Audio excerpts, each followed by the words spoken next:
contabilizan 314 fallecimientos relacionados con COVID-19, 117 mujeres y 197 hombres, con un rango de edad de los 21 a los 100 años. Para hoy quisiera además hablar de dos temas. Primero es hacer énfasis en la transparencia con que se ha tratado de brindar la información de estas conferencias. Es información que se recopila en el nivel local. Hay un equipo técnico que consolida la información, que la valida, que asegura la calidad y un equipo de alto profesionalismo. Específicamente con el tema de los recuperados. En videoconferencias anteriores, el ministro Salas explicó que había un rezago en la investigación de campo, porque en algunas zonas hubo una explosión de casos. Es bien conocido por todos. No todo el país está así, pero sí hay zonas con muchos casos. Eso sobrepasó la capacidad instalada de investigación al día del sistema de salud. Tanto la Caja como el Ministerio de Salud hicieron una serie de cambios y de estrategias para poder cerrar esa brecha y tratar de investigar la mayor parte de los casos y recuperar la trazabilidad. Todo eso se ha hablado muchas veces. Es evidente que si hay un sobrepaso de la capacidad instalada, pues se van a priorizar acciones que tengan que ver con la detención de los contagios. El tema de los recuperados, tal y como se hace ahora, uno por uno, pues genera trabajo, es información muy relevante, pero no va a detener los contagios. Aún así, se están haciendo acciones para que en las próximas semanas cerrar la brecha de recuperados. Entonces, es posible que en las próximas semanas y los próximos días vean un aumento importante en los recuperados, pero se debe a eso, se debe a los esfuerzos que se están haciendo para poder irnos al día con la información y para poder investigar los casos en el momento en que es. Entre más rápido se investiguen, menos contagios producen. Se investiguen y se aíslen.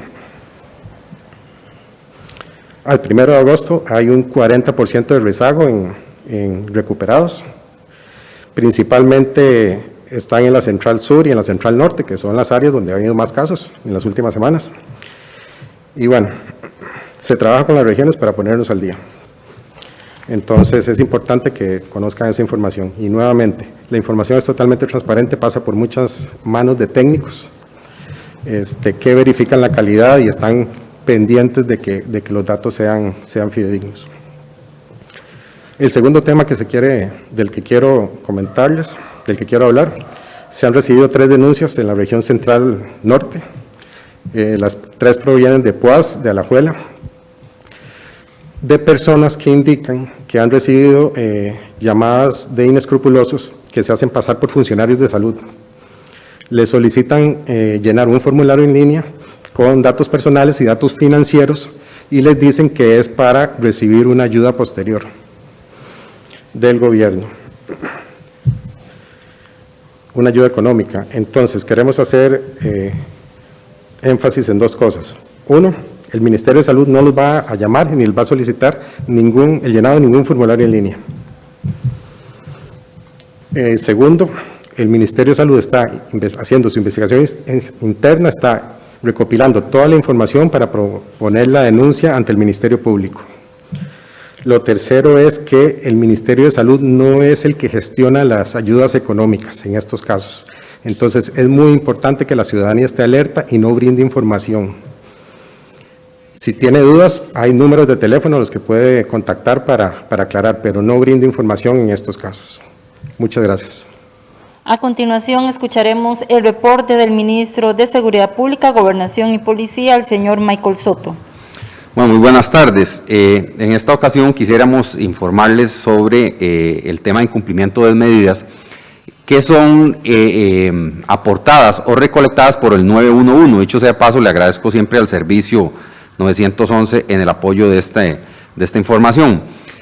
Siempre los fines de semana son muy intensos. La policía, aparte de atender la criminalidad ordinaria, tiene que atender este tema de las medidas COVID y por eso es importante hacer esta comparación. En lo que tiene que ver con incumplimiento de medidas COVID entre el viernes 14, sábado 15 y domingo 16, es decir, este fin de semana que acaba de pasar, tuvimos 3.128 llamadas al sistema por incumplimiento de medidas. Y si lo comparamos con el fin de semana anterior, que fueron 3.020, tenemos un incremento de 100 casos. Esto demanda mucha atención de la policía. El recurso policial tiene que desplazarse, tiene que estar generando actividad policial, situación que es compleja. Entonces, ya aportados estos datos, recordarle a la ciudadanía que es muy importante que seamos respetuosos de las medidas, que demostremos que somos un país culto, que nos preocupamos por la salud propia y por la salud de los demás. Básicamente eso es. Muchas gracias. Vamos a iniciar con el periodo de consultas presenciales con el colega Edgar Fonseca. Por favor, colega, indicar a cuál de los voceros estaría asignada su consulta. Muy buenas tardes. Buenas tardes, don Pedro. Buenas tardes, don Michael. Buenas tardes a la audiencia. Primeras consultas para usted, doctor González. De las cifras que se manejan de atenciones hospitalarias tras 5 meses de emergencia, si usted tiene para informar al país, ¿cuántas personas han sido hasta el momento tratadas por esta epidemia en hospitales o han sido reportadas como hospitalizadas? ¿Cuántas en cuidados intensivos y en particular en cuidados intensivos si hay casos de prolongada permanencia hasta la fecha? Y de las personas fallecidas, si ustedes tienen el desglose entre costarricenses y extranjeros a este momento.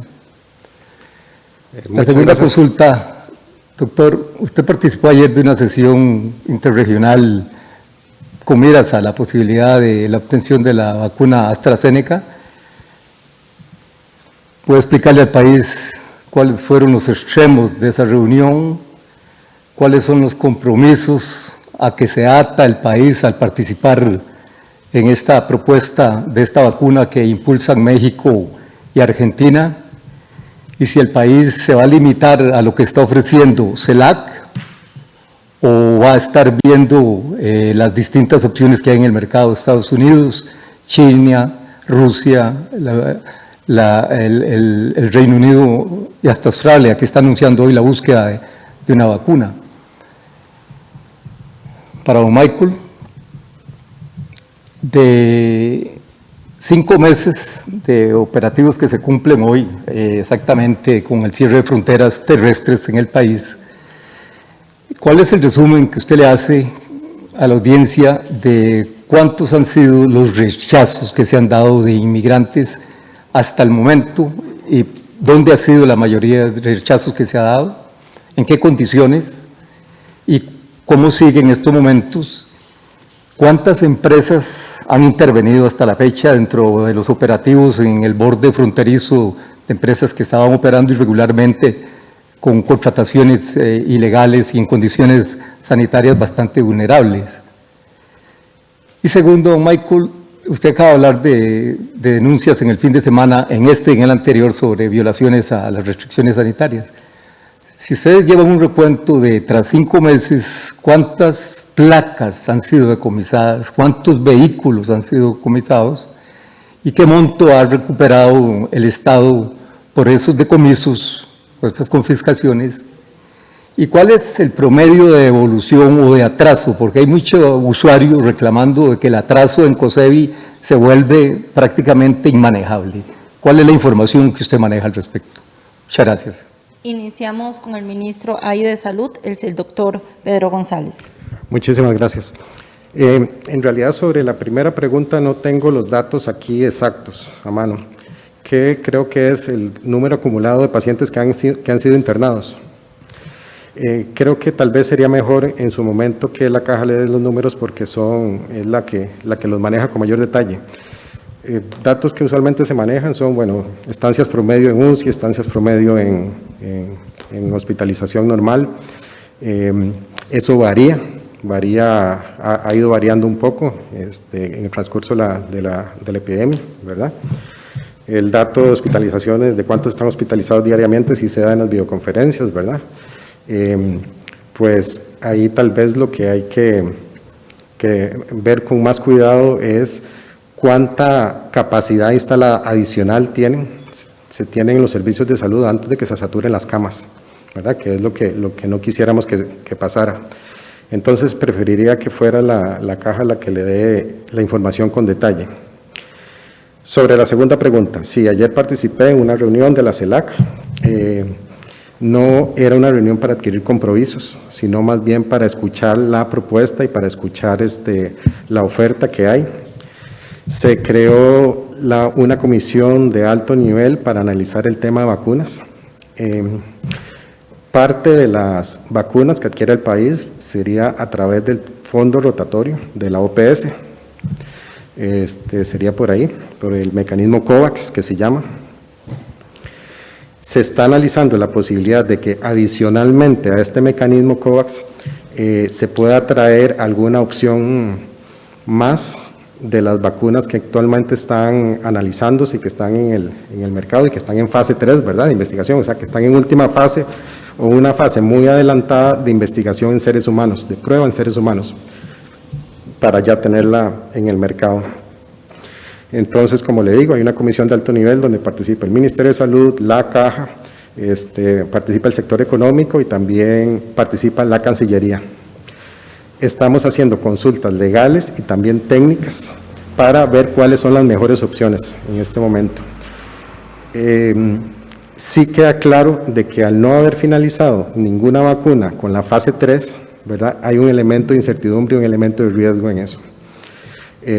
Si bien muchas muestran resultados prometedores, pues no se puede asegurar ni que el costo ni que la efectividad sea tal y como ahora se vislumbra, ¿verdad? Al final podrían haber variaciones, pero en esas estamos, Se convocó también a sesión extraordinaria de la Comisión Nacional de Vacunas, que es un ente interinstitucional que está conformado por técnicos, epidemiólogos y también infectólogos, y se les pidió precisamente el análisis de lo que hay en el mercado para poder avanzar en eso. En este momento es muy importante porque puede ser el momento de definir y de decidir por la vacuna más adecuada y de asegurar que llegue temprano al país y que no se dilate mucho en venir, ¿verdad? Pero sí, los dos mecanismos del OPS de fijo se va a trabajar, el otro es adicional, es como para tratar de traer un poco más y más temprano el biológico. Continuamos con el ministro de Seguridad, el señor Michael Soto. Doctor, de esta instancia que está planteándose en cuanto a la posible vacuna por parte de CELAC, ¿hay condiciones ya precisas? Porque, por ejemplo, China recientemente anunció que si hay vacuna es bajo préstamo a Latinoamérica. ¿La CELAC tiene alguna definición, alguna precisión al respecto? Como le digo, son conversaciones preliminares, ¿verdad? Ellos hicieron convenio con México y con Argentina para producir ahí vacunas, una cantidad de dosis para Latinoamérica específicamente, ¿verdad? Entonces, pues están en esa oferta. Incluso en este momento no se pueden saber los precios finales, porque el desarrollo de aquí a que terminen los estudios podrían haber cambios en, por ejemplo, la forma de distribuirlas, en la temperatura que aguantan, todo esto genera costos adicionales o costos menores, dependiendo. Entonces, digamos que estamos en una etapa preliminar, se va rápido, pero no hay condiciones exactas, así como específicas, tajantes para el país aún. Continuamos con el ministro de Seguridad, el señor Michael Soto. Sí, respecto al tema de los rechazos, el último registro que tengo ya estábamos arribando a los 20,000. Probablemente en este momento ya lo superamos porque todos los días tenemos rechazos, muchísimo menos que al principio, cuando empezó este tema hace 4 meses quizás, eran 150, 160 rechazos diarios. Ahorita tenemos una cantidad de rechazos pues bastante baja, hay días que son 2, 3 y hay días que tenemos 15 o 20, dependiendo de las circunstancias. Respecto a la operación en la zona norte, con las empresas abordadas de la zona norte, que donde más se presentaba este tipo de, bueno, la frontera es muy extensa, ya lo hemos conversado, básicamente desde el sector de los chiles hacia el sector de Sarapiquí era donde más movimiento había de flujo de migrantes, por allí fue donde se abordaron todas estas empresas agrícolas del sector. La mayoría, hay que decirlo, cumplían bien con los estándares y las normas, las que no cumplían conforme fueron pasando las semanas, se alinearon bastante bien y podemos decir que en este momento pues nada es perfecto, pero hay un control importante en esa línea. Respecto al otro tema de las placas, debo decirle que lo que se me ha asignado es la Policía de Tránsito y no COSEBI, pero me voy a permitir opinar. Ciertamente ahorita no tengo el dato de cuántas placas hemos, y se lo puedo conseguir ahora, cuántas placas se han decomisado a lo largo de los 5 meses, son bastantes, y cuánto se ha recolectado al respecto. Lo que sí es, y ya no yo directamente, porque ya le correspondería al ministro Méndez Mata, sí hemos percibido en redes sociales muchas quejas respecto a la tardanza en la devolución de las placas. Pero bueno, eso es un tema que no está sobre mi competencia, pero sí en algún momento usuarios nos han hecho ver esa problemática respecto a la devolución.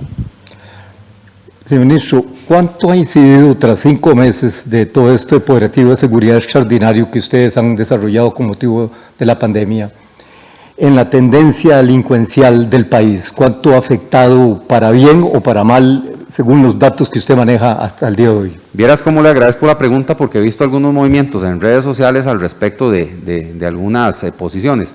A mí me gusta hablar con datos, ¿verdad? Al final los datos, para bien o para mal, como usted lo dice, son los que determinan o no. Y en estos días los he estado revisando, porque bueno, eso es lo que me corresponde.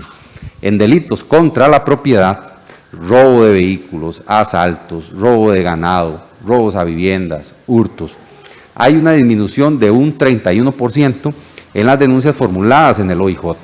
De hecho, ahora publiqué un Twitter al respecto de esa explicación.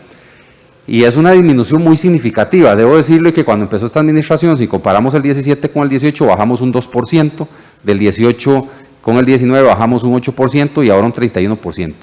¿Qué tiene que ver el tema de la pandemia? Por supuesto, hay una gran influencia de eso, pero también hay un trabajo policial fuerte que está esa demostración. Ahí están los datos, son datos públicos que están en la página web de OIJ y la disminución, repito, es de un 31%, es una disminución extraordinaria. ¿Dónde tenemos que trabajar? Porque hay que decirlo en toda la dimensión. Bueno, en el tema de homicidios, en este momento tenemos 8 homicidios menos, que representa un aumento de un 2%. Pero hay que recordar, porque a veces se olvidan esos datos, el 17 comparado con el 18 hubo disminución y el 18 con el 19 hubo disminución de homicidios. Y vamos a trabajar, espero en Dios y que todos lo logremos, que este año podamos reducir los homicidios nuevamente. Iniciamos con el periodo de consultas que recibimos vía remota por medio de los medios regionales. Al ministro de Seguridad, Michael Soto, consulta Mundo Escazú. ¿Cómo se han manejado los protocolos de aislamiento de los oficiales de la fuerza pública que se desplazan a sus hogares y no cuentan con vehículo para trasladarse, sino que lo realizan en autobús? Bueno, vamos a ver, el tema de los oficiales, supongo que la persona de Mundo Escazú se refiere a cuando las personas ya están, se les ha detectado, porque si no se les ha detectado, pues un policía, como muchos ciudadanos, pues se transportará en su vehículo personal, su motocicleta o en un autobús. Cuando ya hay un caso positivo, que supongo que es lo que pregunta la persona, pues se hacen las coordinaciones respectivas con el médico del Ministerio de Seguridad, que además se le dio la investidura por parte del Ministerio de Salud para tomar las medidas necesarias para evitar que se dé el contagio tanto a sus propios compañeros como a su familia y eventualmente a usuarios del Servicio de la Seguridad. Noticias en línea CR consulta al doctor González, ministro de Salud ahí. Conocemos de conductores de empresas autobuseras contagiados de COVID-19. A ellos les preocupa mucho que su mismo patrono guarde silencio, ya que ellos tienen contacto con muchas personas. ¿De quién es la responsabilidad de salud o de la empresa alertar a los usuarios? Bueno, la empresa tiene la obligación de alertar y de notificar al Ministerio de Salud cuando conoce que hay un empleado contagiado. Adicionalmente, el Ministerio de Salud recibe datos de laboratorios públicos y privados de los casos positivos, que es parte de las estadísticas que se presentan aquí todos los días y se consolidan, así que también hay una forma de darse cuenta. Adicionalmente, la persona puede denunciarlo o notificarlo más bien al Ministerio de Salud que ha salido positivo, ¿verdad? Al 1322 si es que tuviera alguna duda. Damos por concluida esta conferencia de prensa, no sin antes recordarles que para consultar las medidas de cierre, apertura, operación y alertas en los distintos cantones, puede visitar el sitio presidencia.go.cr, rayita inclinada, alertas. Se lo repetimos nuevamente, presidencia.go.cr, rayita inclinada, alertas.